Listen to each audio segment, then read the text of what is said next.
I am being joined right now by Wednesday 13, getting ready to perform here in Kansas City. He is on his tour for Monsters of the Universe, an album that's been out a little while now. First, Wednesday, I want to ask you about the album Monsters of the Universe. It's getting great reviews. I don't know if you read Metal Sludge. People are digging it. It's probably some of your darkest work to date, if that's a very loose term, but I don't know if was that purposeful, and kind of what's been your reaction and the feedback so far for Monsters of the Universe? It's been great so far. I mean, every time you put a record out, you hope you can do something your fans are going to like, but this time we definitely took a step in the heavier direction, so I wasn't exactly sure how the fans were going to react to it, but I knew it was a good record. I just hoped they would dig it as much, and so far the reaction's been people say it's their favorite since Transylvania. So, and to me, it's the same thing. It's my favorite since Transylvania. And just over the past 5 years, I became a metalhead, so to speak. I'm still a glam rock nerd and everything. But like, just Ramon got me into a lot of heavier bands and stuff. So like, that's definitely started to influence the music and all that. And just kind of where it's going. So the next record's going to be darker and heavier and weirder, and just where it's going. So. Well, it's a great evolution, and you talk about Transylvania and 90210. That's been 10 years now. Not to make anyone feel old, including myself. Yes. Bought that as a 20-year-old, and so don't do the math. Talk about your evolution of your music, because you've been consistent as a solo artist. 2005, of course, was your first one. Every couple years, you emerge with new stuff. Fans always like it. Just talk about the evolution of your music and where it's come from and where kind of you want it to go. You mentioned kind of going heavier, so that's... Yeah, I mean, that's always been, an element in the music a bit. I always looked at what I've done as been sort of like a metal kind of punk sort of thing anyway, because I always had heavier guitars. I'm always a huge fan of Pantera and White Zombie when I was growing up. That was like the heaviest thing to me. That and maybe Anthrax or Megadeth. And so when you have a song like Dead in Hollywood, I always consider that heavy. That zhung, zhung, zhung, zhung. I was like, man, that was heavy, for me. So I've kind of always had that metal side, but I've also grew up on Sex Pistols and Ramones and things like that. So I think the first part of everything really kind of, that punk glam element was there, and Transylvania, and definitely on the Fang Bang record. I really wanted to do something that was just sort of a fist in the air kind of rock record. And then Skeletons took another dark corner, and then I did Gunfire 76 after that, and Bourbon Crow, and then Murderdolls happened again, and then Murderdolls stopped, and I went back to it. So it's just been every year I put a record out, except for 2007. I didn't put a record out, I don't think. So. Yeah, this man, like David Lee Roth always said, this man sings for his dinner, and that's not like David Lee Roth though. Yes, anymore. Not anymore. Yes, not dancing David Lee. So I want to go back to kind of your early years.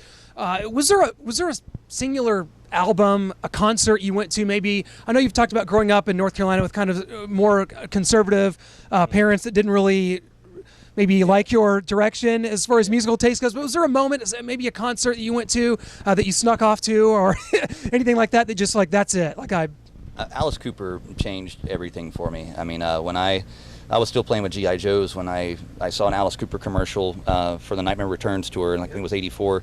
I was sitting in the living room playing with G.I. Joes in the floor. My parents were watching People's Court, and a commercial came on. It's like, this Friday at the Charlotte Coliseum, the Nightmare Returns, Alice Cooper, and it's showing him getting electrocuted and hanging. This little 30-second commercial. I'm just going, what the fuck is this? I turned to my mom. I'm like, who is she?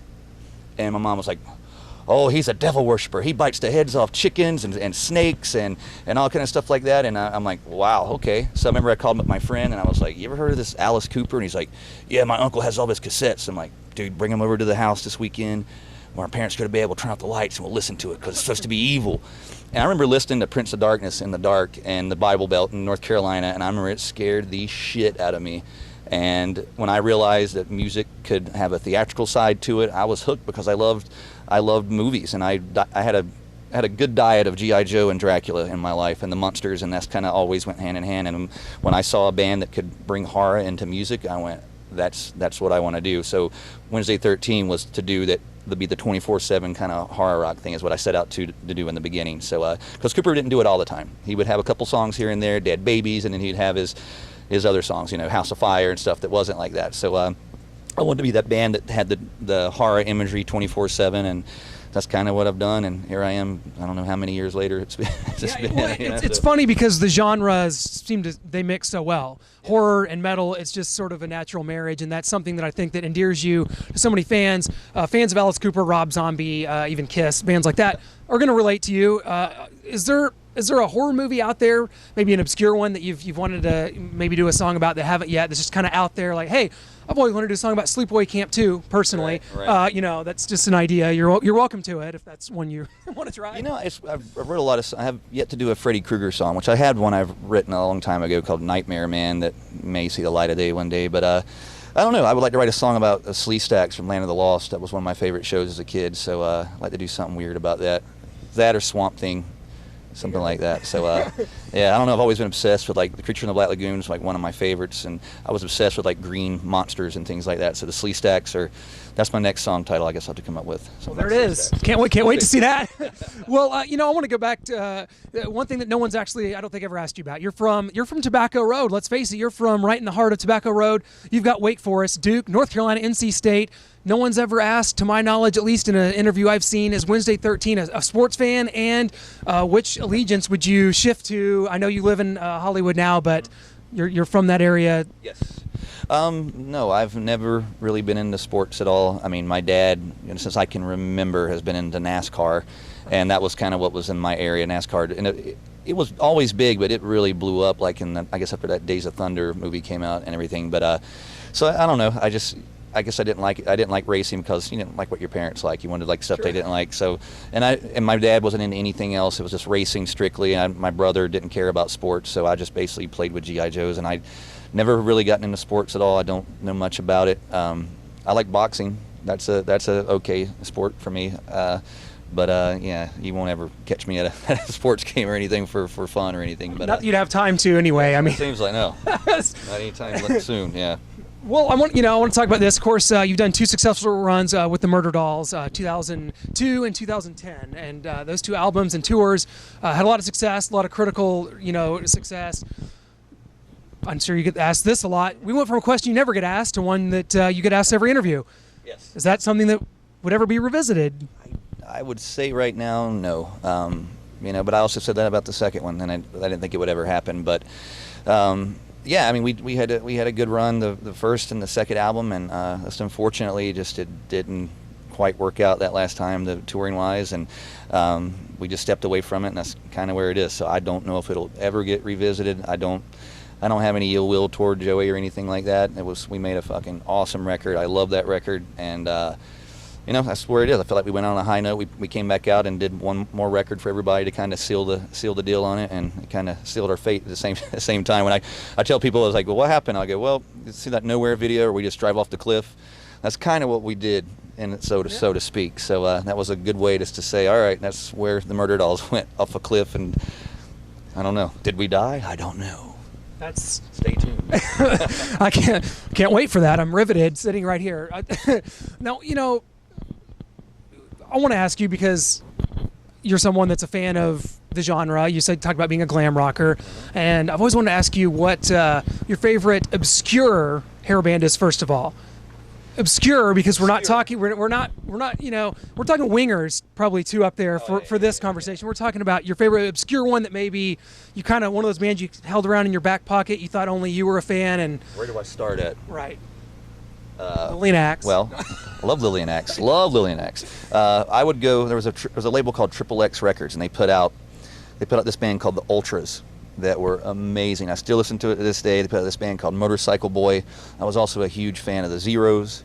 Danny's a good friend of mine. Yeah, I mean, those are some of my bands that really had a big. I would say the Ultras and the Zeros had as much of an influence on me as anybody else. I mean, that was the thing. I lived in Metal Edge magazine, and I would find the Rock on the Rise, and if there was a band that had a cassette for $5 and I could save my lunch money up, that's what I saved it for. And I would get that, and it was cool because you couldn't get close to bands like Motley Crue, but you could actually get a letter from someone like Tough, or that's how I remember. Stevie, what's up? I remember, yeah, Stevie's my boy. I remember when I got my Tough, my Tough cassette in the mail, and Stevie had signed a flyer that said "Hell just froze over," and it was like Tough's like got signed and everything, and I thought it was so cool. I was like, wow, I can actually talk to these people. I actually got a letter from Joe Normal of the Zeros, because I wrote him. I was like, you guys are my heroes. You got purple hair, and I get picked on in school, and you're just my heroes. And they wrote back, stay in there, hang tough, kid, blah, blah, blah. And I had it on my wall, my Zeros autograph thing, and it was so cool. So those bands definitely had a huge impact on me, and now I've got to meet a lot of these guys and become friends with them, like Stevie, and yeah, so it's a cool thing, man. What you just described is something that I feel is like a dying art in this world. Like bands like you, there's a lot of them out there that fly under the radar. I mean, the Crash Diets of the world, bands like that. It's almost like this is the last bastion of hardworking bands that are trying to get out there and do it on their own. Where does rock music go from here? Because the rest of the music world, bro country and pop and vanilla rock, that's what I call it. Where does it go from here? Because working bands like you, it's not really a thing anymore. No, it's just, but again, it has its audience. I mean, I'm never going to be a guy that's going to sell 1 million records, and you're never going to see me in an arena on my own, but I can tour every day and come to a small town and have this little small niche of people that know everything I've done, and there's other bands like that too that, like you said, mentioned Crash Diet, and bands like Hardcore Superstar and Backyard Babies, amazing bands that have just done their own thing and danced to the beat of their own drum and didn't care about trends or anything, and that's why I've stayed doing what I do, because I'm aware of everything out there. I pay attention to what's going on in music and stuff, but it's just like it's always been. Mainstream music has always sucked to me, and I've always been the little weirdo that's just, that's kind of what I do. And if it stays like this, then I'll still be happy. That's how you wind up with weirdos like me in your RV, but backstage at the Scene Rock Bar here in Kansas City. So thanks for that. Well, I want to ask you too. I mean, you talked about Alice Cooper and that kind of influence, and it's obvious. You see you can see the comparisons, but you've been in a position where on several occasions you've been able to be an opening act for Alice Cooper. Yes. Talk about that, and also just other bands that you've been on the same bill with or open for that just you were in kind of disbelief that you had that kind of starstruck feeling doing that. The Cooper Zombie tour that Murderdolls did was amazing. I mean, we made so many new fans on that, and I couldn't think of a better tour. And but before that, I toured with Alice for the first time in 2005, and that was my dream. I wanted to tour with Alice Cooper. I wanted to meet Alice Cooper, and he's the whole reason I do what I do. I blame him for looking like this. And so I toured with him in 2005. We did like a week, and I thought, I just had it in my head. I was like, man, his fans are going to get it. We're going to walk out, and they're just going to love us. But I couldn't have been more wrong. But we came out, and I just forget sometimes how we come out, and we're coming out just screaming and saying fuck, fuck, fuck, fuck, and that was the most shocking thing. His audience. Alice can cut his head off, he can hang himself, but I said I love to say fuck, and they were like, parents were holding their kids' ears like earmuffs, and that's what I realized shocked the Alice Cooper audience was my just belligerent use of the word fuck constantly in the songs, and it became such a funny thing that Alice would sit on the side of the stage every day and watch us play that song. So it was such a cool thing. So that was what was, and I thought the crowd. I mean, it's not that the crowd didn't like us, but we had to win them over, and but I scared his audience the first time, and I thought that was so cool. That's kind of a badge of honor right there. I mean, you'll never hear Alice say that word. It's like, how can you shock an audience anymore? It's like he'd say that. He says that same thing. Yeah. They do their thing, and opening, doing that show with Alice, and of course, I've always kind of wondered this about you too, because Alice will say, especially in interviews, laid back ones like this, that he just, hey, I play a character on stage. Mm-hmm. When I'm sitting here right now, I'll talk to you about anything, about life, about playing golf, about bands. When he's on stage, Alice doesn't give a crap about that stuff. Do you have that same kind of thing when you go out on stage? Like, you're really laid back? Well, I mean, I've always turned it on, I guess, a little bit. It's just your, it's what you do. It's your game face, so to speak. Yeah. But as of late with the Monsters of the Universe record, I do a lot of changes and stuff. I wear masks and things on stage throughout the show, and that's definitely taken on a character, so to speak. So I can kind of go on stage and be a monster for an hour on stage, and then I can walk off and be this dude again. So it's just fun for me, because I've been doing stuff for so long, doing this new theatrical stuff with the new show and the new record. It's made it fun for me again, because you can do this for so long where it's like, oh fuck, this is a job every day, and like now it's like I get to dress up and be like these monsters on my arm every day for an hour. So that's kind of where the where the direction of the show is taken as well. Well, can't wait for it. Wednesday, I tell you what, I can't thank you enough for joining us here on the Music Mania show. And I'm getting ready to go in and watch your. I'm going to get out of this polo and into my Wednesday 13 skeleton shirt, and we're going to do this right because you know we got to do this for the you know, for the people out there, but we know how to do it right.